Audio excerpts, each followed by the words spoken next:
இன்னைக்கு நாம் பார்க்க போகிற கதை திருமண முடிவு. கதைக்குள்ளே போகலாமா? ஃபோன் பேசி முடித்து, நான் எதிர்பார்க்காத மாதிரி ஆனால் நீ பயந்த மாதிரி நடந்து போச்சு சுதா, கவலையுடன் சொன்னார் சீதாராமன். மாப்பிள்ளை வீட்டிலிருந்து ஃபோனில் என்ன சொன்னாங்க அதை முதல்ல சொல்லுங்க. இந்த அனாவசிய பேச்செல்லாம் வேணாம். எரிச்சல் படர அவசரப்பட்டாள் சுதா. எதிரில் அவரது முகத்தையே ஆவலுடன் பார்த்தபடி நின்றிருந்த மூத்தவள் இந்துமதியையும் இளையவள் அஞ்சலியையும் தர்ம சங்கடமாக உணர்ந்தார். எதையும் தவிர்க்க முடியாது என்பதை உரைக்க பேசித்தான் ஆகணும் அப்படின்னு முடிவெடுத்தபடி நிமிர்ந்து உட்கார்ந்தார் சீதாராமன். அவங்களுக்கு மூத்தவ இந்துமதியை விட இளையவ அஞ்சலி பொருத்தமாக இருக்குன்னு தோணுதான். அதனால் மூத்தவளுக்கு பதிலாக இளையவளை கல்யாணம் பண்ணி வைக்க முடியுமான்னு கேட்குறாங்க. தலைகுனிந்து கொண்டார் சீதாராமன். நினைச்சேன், தலையில் அடித்து கொண்டாள் சுதா. அங்கே இருக்க பிடிக்காம மனவேதனையோட அறைக்குள்ள நுழைந்தா இந்துமதி. அஞ்சலியோ திகத்து போய் பார்த்தா இந்துமதியை. அன்னைக்கே நான் தலைப்பாடாக அடிச்சுக்கிட்டேன். கேட்டிங்களா? அஞ்சலியை சினிமாக்கோ இல்லை ஃப்ரெண்டு வீட்டுக்கோ அனுப்பி வைங்க, அவள் வீட்டில் இருக்க வேணான்னு சொன்னேன். என் பேச்சை நீங்கள் மதிச்சா தானே இந்த குழப்பத்துக்கெல்லாம் அவர்தான் காரணம் என்பதை குற்றம் சாட்டினாள் சுதா.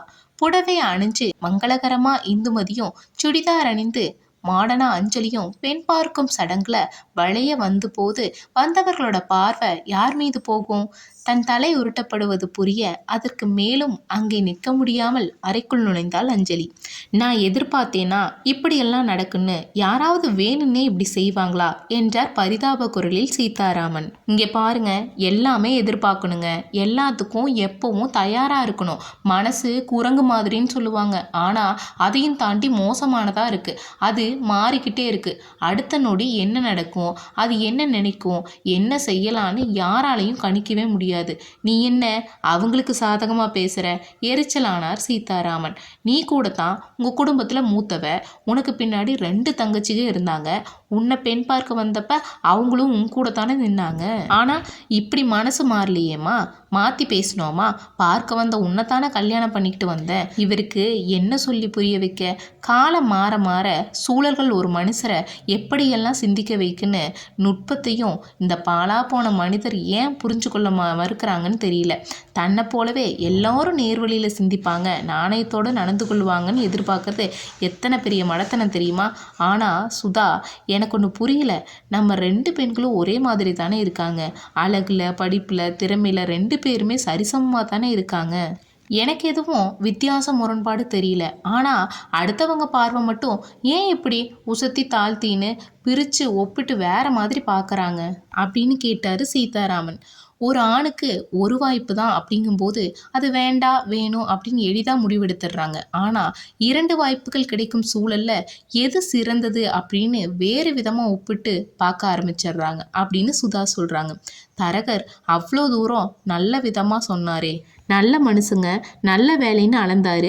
அவர் பேச்சை நம்பித்தான் ஜாதகம் கிடச்சி பொருத்தம் திருப்தியாகி இந்துமதி ஃபோட்டோவையும் அனுப்பினோம். 2 முறை ஃபோனில் பேசி ஓகேன்னு சொன்ன பிறகு தானே இந்த பெண் பார்க்குற விஷயத்துக்கே நம்ம தலையிட்டோம். இப்போ கடைசி நேரத்தில் இப்படி சொன்னால் என்ன அர்த்தம்? கொஞ்சம் கூட கூச்சமே இல்லாமல் இப்படி கேட்குறாங்களே.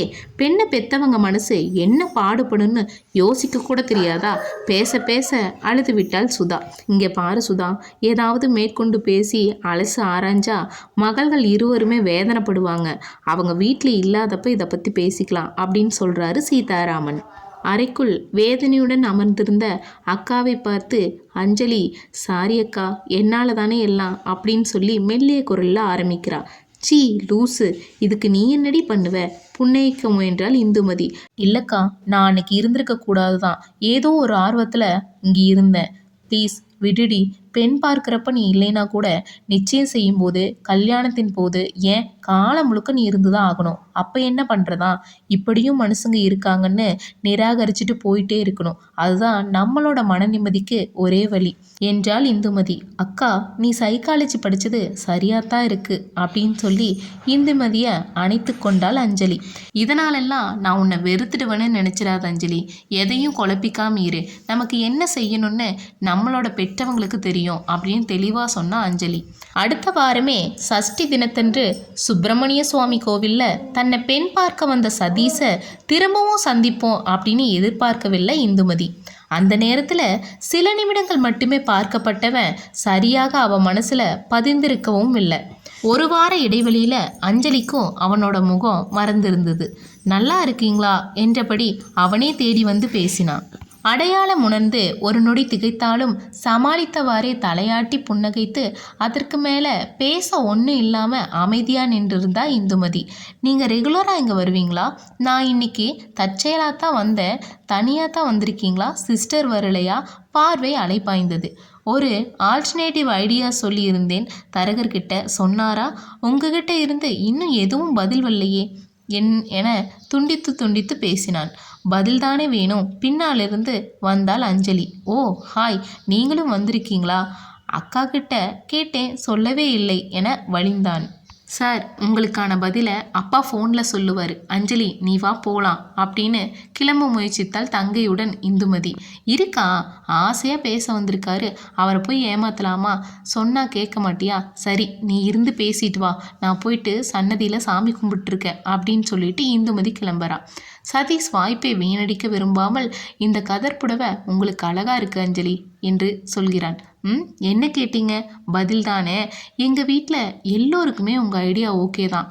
உங்களை எனக்கு கல்யாணம் பண்ணி வச்சு மாப்பிள்ளையாக ஏற்றுக்கிறதுல சந்தோஷந்தான். உண்மையாவா என்று மெய்சிலித்தான் சதீஷ். ஆனால் நான் தான் வேணான்னு மறுத்து அவங்க முயற்சியை தடுத்து நிறுத்திட்டேன். ஏன் அப்படின்னு அதிர்ச்சியுடன் கேட்டான் சதீஷ். அன்னைக்கு உங்கள் கூட இன்னொருத்தர் வந்திருந்தாரே, ரெட் கலர் டிஷர்ட்டுன்னு நினைக்கிறேன், ஃப்ரெஞ்ச் தாடி கூட வச்சுருந்தாரே அப்படின்னு சொல்கிறா அஞ்சலி. ஆமாம், கிஷோர் என் சித்தி பையன்தான். தம்பி முறை ஐடியில் இருக்கான், துணிக்கு வந்திருந்தான் அப்படின்னு சொல்கிறான் சதீஷ். ஆமாம், எனக்கும் அவர் மேலே ஒரு இன்ட்ரெஸ்ட். உங்களை விட அவரோட காம்பினேஷன் எனக்கு பொருத்தமாக இருக்குன்னு படுது. அவன் சின்ன பையன், இன்னும் ஜாதகம் கூட எடுக்கல. ஸோ வாட், எனக்கு கூட தான் ஜாதகம் எடுக்கல. நீங்கள் கல்யாணம் பண்ணிக்கிறேன்னு கேட்கலையா? ஆனால் நான் தானே பெண் பார்க்க வந்தேன். ஆனால் என்ன பார்க்க வரலையே, என்னோட அக்காவை தானே பார்க்க வந்தீங்க. இவ பேசுகிறத நினச்சி பதில் பேசாமல் எங்கேயோ பார்த்தான் சதீஷ். நான் பேசுறது தப்பா? உங்களுக்கு ஏதாவது உறுத்தலாக இருக்கா? எங்கள் அக்காவோட மனநிலை எப்படி பாதிச்சிருக்குன்னு இப்போ உணர்றீங்களா? உங்கள் அதிக பிரசங்கித்தனத்தாலும் ஆர்வக்கோளாறாலும் உண்டாக்கின தவறு தான் இது, புரியுதா? இங்கே பாருங்கள் சதீஷ், உங்களால் எங்கள் குடும்பத்தில் உண்டான அதிர்ச்சியும் வேதனையும் இன்னும் மாறலை.